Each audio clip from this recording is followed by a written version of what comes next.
All right, we'll get started with Jameson Taillon. First question, we could start with Tony, third row on the left. JMO, Craig was just talking about how you guys kind of have the opportunity to decide the ending of your story this season. What's your perspective? How do you view tomorrow's game and really what's kind of standing in front of you guys? Yeah, I mean, games 1 and 2 didn't go the way we wanted. That being said, I think a lot of guys have said it. Just all we can focus on is tomorrow. And if we want to make a run at this thing and try to come back, like, we have to win tomorrow. You can't look too far ahead.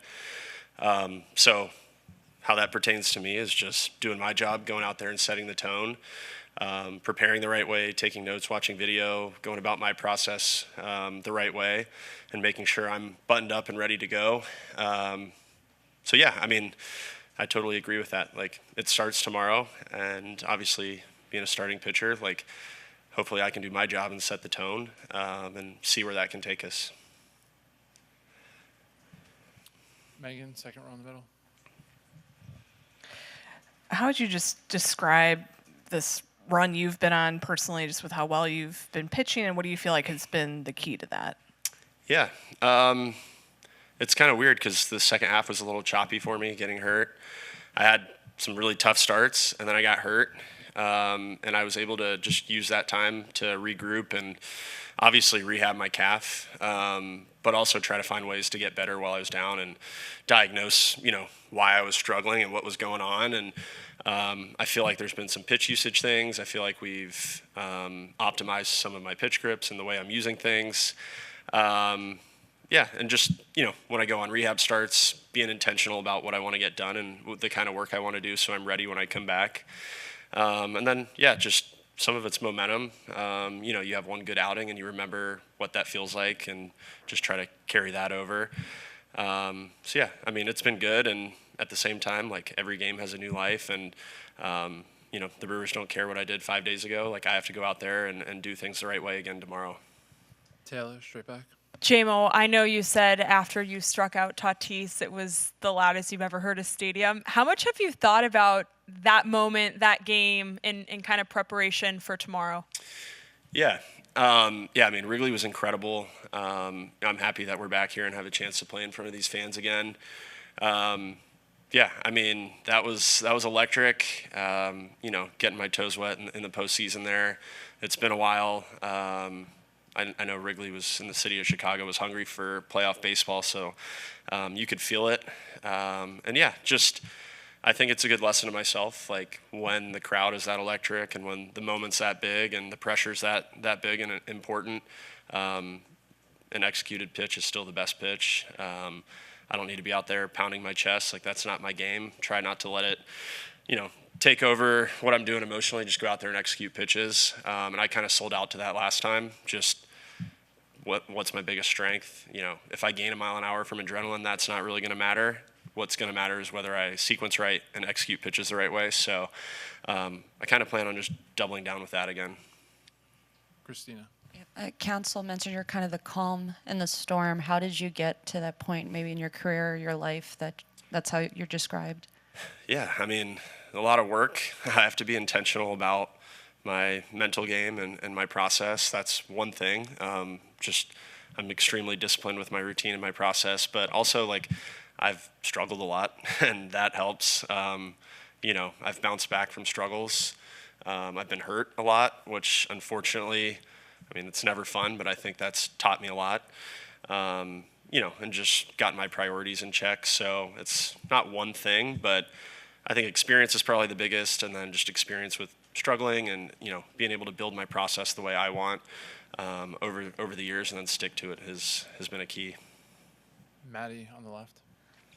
You touched on it just there and talk all the time about, like, knowing what it is to be the hurt guy. I'm just curious what your conversations have been like with Cade, like, obviously a really big part of how you guys got here, and now just having to sit and hope that he gets the chance to come back. Yeah.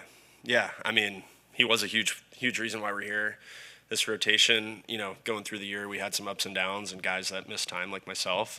And Cade comes up from AAA and was a difference maker, not just on the field, but off the field, gelling with the group, being a great teammate. When we put him on the IL, he was pretty emotional about it, understandably so. He wants to be out there. I felt that with him. And I think, when we've celebrated and stuff, it's just making sure he knows how big a part he is of this. And I would love nothing more than to give him a chance to pitch again. So, again, just all starts with tomorrow. Megan? I was just curious, Brewers Game 3 starter Quinn Priester was in the Pirates organization when you were there, and I know you were obviously at the major league level, but I was curious if you remember hearing about him after they took him in the first round, and just what it's like going up, when the other team's, putting out a guy who's on the younger side of his career and hasn't really experienced moments like this. Yeah, I definitely remember when the Pirates drafted him. I remember meeting him and stuff and interacting with him. He's a great kid, extremely talented. It was kind of a matter of when he would find success at this level, not if. He's got all the tools. So just watching from afar, there's been no interaction this year, but watching from afar, like he's a guy that's easy to root for, and I'm happy for him. Unfortunately, it's with the Brewers, but it seems like a great landing spot for him, and he's a big part of what they've done this year. And I know he's a local kid here and stuff too from Chicago. So cool story, but not super surprised. As far as experience, the only way to get experience is to go through it. So I think that can be overrated sometimes. Like if you have the right mentality and stuff, it doesn't really matter. Christina? I guess when you signed here 3 years ago, just the path to get to this point where I guess it was kind of where the organization was trying to, speed up the rebuild and to get to this juncture now, just if you speak to that. Yeah. Definitely hasn't been easy. We've been really close to making the playoffs a couple times. And it's just inside the clubhouse, it's one of those groups that you believe in, and we kind of knew we were going to find a way to get into the playoffs together.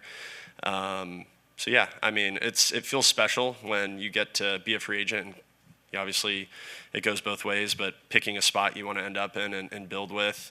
And then just to see kind of the process has been pretty rewarding, and to just grow with guys like Nico and Dansby and Ian Happ. I don't want to leave anyone out, but like those guys come to mind where you're just growing together and building something here. And to really feel a part of it is pretty special. Go to Elise, all the way in the back left. Going back to the mental side, is there anything that you did in the wild card series, like a phrase that you would tell yourself, or an exercise, or just something to kind of hone it in? Because while it is the same game, once you go out there, I'm wondering, I would imagine like the buildup when you're running out there, you're standing out there, it just becomes like the moment you've always dreamed of, and so to bring yourself back down. I'm curious if there's anything you do. Yeah, I didn't have anything when I was out there. It's funny. Like I get super nervous watching the games from the side. And leading up to that game, I was honestly a little disappointed that I got pushed from a 2 o'clock to a 4 o'clock, because I just had more time to make me nervous and to sit around and think about it. But then once I walked outside, it's kind of the cliche thing, but like once I started playing catch and throwing, it's just the same game. So that was kind of a very welcome feeling. It's like once I started playing catch, it just kind of calmed down for me a little bit. But I also just think I was ready for a moment like that, just because I do have things I write in my journal every day that never change. I have things I focus on every day mechanically that never changes. I'm focusing on it whether it's sold out or there's no one there. It's, a game 3 or just a spring training game. Like I'm always focused on the same things and going about my process, which I think helps. So it's not like one word, but just going through that process makes me kind of free to just go out there and compete a little bit. Megan? What's it been like having Justin Steele around the past week, and a guy that's obviously meant a lot to the organization the last couple of years? Yeah. I mean, losing him this year was tough, not just on the field, but having him around. He's just a joy to be around. He loves the game, loves competing. He loves the Chicago Cubs and the city of Chicago. And I think he's maybe been in the organization the longest of anyone. So I think it's been really special for us and for him. And just kind of like what I was saying about Cade, like I don't want it to be lost on a guy like Justin Steele, how important he is. And he's a huge reason we're here. Even though he didn't get to be healthy for a full year with us, like he's a big reason why we're here. So yeah, it's been special, and I know he's getting ready to start throwing, which is really exciting. Any last ones for Jameson? All right, thanks for coming in. We'll see you tomorrow. Thank you.